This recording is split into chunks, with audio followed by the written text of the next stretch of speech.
আসন্ন লোকসভা নির্বাচনের দিকে দেখে জগন্নাথ সরকারকে বলছেন মানুষের ব্যাপক সাড়া পাচ্ছে। মনে হচ্ছে চৈতন্যদেব ভিতরে ভিতরে সবাইকে পাল্টে দিয়েছে।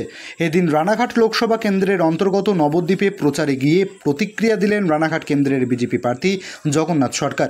তীব্র তাপদাহকে উপেক্ষা করে বিভিন্ন রাজনৈতিক দল প্রচার অভিযান করছেন। ঠিক তেমনই এদিন নবদ্বীপ থানার পুলোরঘাট এলাকায় ভোট প্রচার করলেন জগন্নাথ সরকার।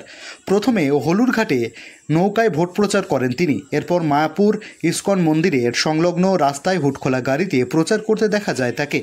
এদিন প্রার্থী জগন্নাথ সরকারের সঙ্গে বিজেপির একাধিক স্তরে কর্মীরা উপস্থিত ছিলেন। এ বিষয়ে প্রার্থী জগন্নাথ সরকার বলেন, মানুষের মধ্যে ব্যাপক সাড়া পাচ্ছে। মনে হচ্ছে ভেতরে ভেতরেই শ্রী চৈতন্যদেব সকলকে পরিবর্তন করে দিয়েছে।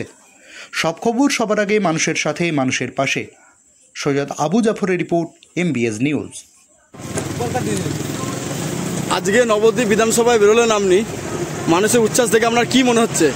ব্যাপক সারা বোঝা যাচ্ছে। ভেতরে ভেতরে চৈতন্যদেবী স্বয়ং পরিবর্তন করে দিয়েছেন, কারণ তিনি রাম নাম কৃষ্ণ নাম রক্ষার জন্যই এই মর্তভূমিতে আবির্ভাব হয়েছিলেন বিষ্ণুর অবতার রূপে। তাই সেই পবিত্র ভূমি থেকে জনসাধারণের মধ্যে যে ব্যাপক সাড়া আমি পাচ্ছি, বুঝতে পারছি তারা সকলেই আমাকে আশীর্বাদ করবেন।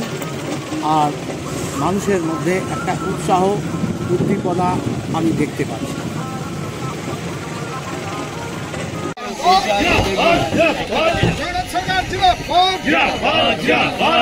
লোকসভার সাংসদ জগন্নাথ সরকার